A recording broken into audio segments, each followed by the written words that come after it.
Hello, welcome back to Sea Sculpt. I'm Kirra-belle, your coach, and today I'm teaching you how to do a bottom hand turn on your front side. Let's get into it. Here's the first example of the bottom turn that I'm going to break down with you guys today. The first thing I want to note is that you want to be compressed from the takeoff all the way down to the bottom turn. I'm doing my bottom turn down the bottom of the wave. Now you can do a bottom turn anywhere you want. You can do the bottom turn up here in the middle part of the wave if you want. It's just going to be a different kind of turn, but the same principles always apply for your bottom turn. I'm dropping down to the very, very bottom of the wave. As I do so, I'm starting to compress through my knees and hinge from my hips. Think chest over knees. That will help keep your center of gravity. To help keep my balance and to help me compress more, I like to put my back hand in the face of the wave. This just helps me compress a little bit more. And it also just feels so friggin' epic having your hand in the face of the wave. It's the best feeling. As I start to reach down to touch the face of the wave a bit more, I bend my knees even more and I hinge even more from my hips as well. I'm starting to eye off the section that I want to hit. That's where I'm going to do my turn. Think where you look is where you'll go. Now my weight's coming into the toes of my feet, which is forcing me onto the inside rail. The inside rail is going to engage into the face of the wave to help you steer to the top of the wave. Right here, that rail is fully engaged. And you're going to notice this back fin pop out, but because I have so much rail engaged, it doesn't matter that one of the fins has disengaged. Applying pressure to the back foot is going to help you pivot and change direction to propel you up the face of the wave. My backhand is still reaching down to touch the face of the wave. It essentially hasn't left the face of the wave this entire time. So I'm just skimming that backhand across the face of the wave. Oh my gosh, it's the best feeling, you guys. Now I'm starting to come up the face of the wave a little bit more. My back arm is going to swing behind my body and watch my legs start to straighten. I go from that super compressed stance to a more straight leg stance, but I never ever straighten my legs completely.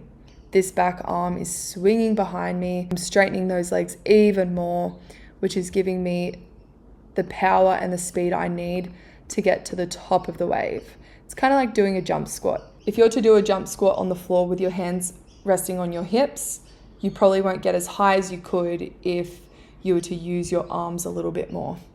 I'm still holding my line to come up the face of the wave before I start my top turn.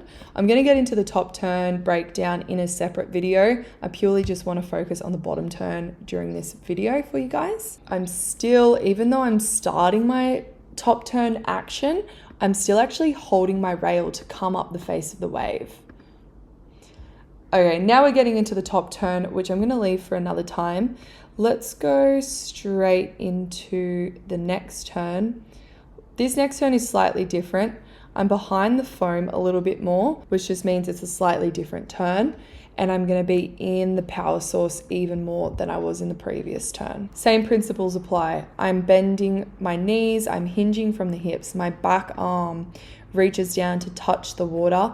My front arm stays pretty much relaxed for the bottom turn. The only time I really use my front arm is during the top turn part. I'm on the toe side of my feet. My rail is fully engaged. That inside rail is fully engaged. My back fin is going to disengage, but that doesn't matter because I've got so much rail in the water. So that helps me stay in control of the turn. Again, I'm eyeing off the section I want to hit. Where you look is where you go. Now my back arm goes from reaching down to touch the water to swinging behind me as I straighten through my legs to propel up the face of the wave with speed and power. And then I'm holding that rail until I reach the very top. And this turn was naturally a little bit more vertical than the other one because I came from right behind the foam, so that allows for a little bit more of a vertical turn. And there you have it. All right, let's get into the next example. So the next one's really fun. It's a water view. Okay, here's the water view. Again, take note, from takeoff to bottom of the wave, I'm staying compressed. Now setting up for that bottom turn. I'm eyeing off the section I want to hit. I'm starting to compress more from the knees, hinge from the hips. Backhand reaches down, touches the face of the wave. Moving on to this inside rail, my weight is in the toes of the feet.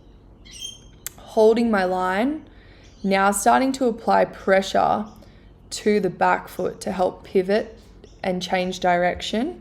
As I come up the face of the wave, I start to straighten through the legs. My back arm is now swinging behind me. I'm straightening through the legs, creating speed and power. Holding the rail until I reach the very top of the wave to then move into my top turn. Okie dokie. This wave has a ton of different examples, which I'm very excited to break down. So this first turn I do is more of a horizontal turn. So notice I'm doing this turn more in the middle of the wave rather than this bottom part of the wave. That's going to allow for more of a horizontal turn. And again, the same principles always apply for a bottom turn, just where you do your bottom turn, whether it's in the middle part of the wave or the very bottom part of the wave, and the longer or shorter you hold your line for is going to create a different turn. And that's a good thing because it gives you more variety in your surfing maneuvers. I've done this turn from more the middle part of the wave. So this is more of a horizontal turn. It's more of a cut back maneuver than a carve. Same principles apply. I'm compressed down the bottom. My backhand briefly touches the face of the wave. Then I start to come up the face of the wave. That back arm is swinging behind me. I'm straightening through the legs, eyeing off the section I want to do my turn in. Holding my line until I reach the top of the wave, and then I start that top turn. This next turn is more of a carve. I'm dropping down to the very, very bottom of the wave. My inside rail is completely engaged right about here. I'm pivoting on that back foot to help change direction. Eyeing off the section I want to hit, holding my line, staying compressed, chest over knees. Now that backhand goes from touching the face of the wave to swinging behind me. As I swing the arm behind me, I start to straighten through my legs, doing my turn in the powerful part of the wave, which is close to the whitewash. So this section here is considered the pocket of the wave. The closer you can get to the pocket of the wave, the more power and speed you'll have throughout your turn. The further away you get from it, say if you're to do your turn all the way out here, you're going to have very, very little speed and power. And so there you have it, doing that turn right in the pocket of the wave. We're going back to the first example now to give a brief summary. So again, you're staying compressed from the takeoff to the bottom of the wave. Once you reach the bottom of the wave, start to eye off the section you want to do your turn. Begin to compress through the legs, hinge from the hips, touch the face of the wave with your back arm. Stay compressed, hold your line, compress even more as you come onto that inside rail, leaning on the toe side of your feet, and start to bring the weight into your back foot now to help pivot, changing direction to come up the face of the wave now. Your back arm swings behind you. You straighten through the legs a little bit. That's going to propel you to the top of the wave. Hold your line until you've reached the top of the wave, and then you can start your top turn. Thank you so much for watching. I hope you benefited from that bottom turn breakdown. I will see you guys in the next video.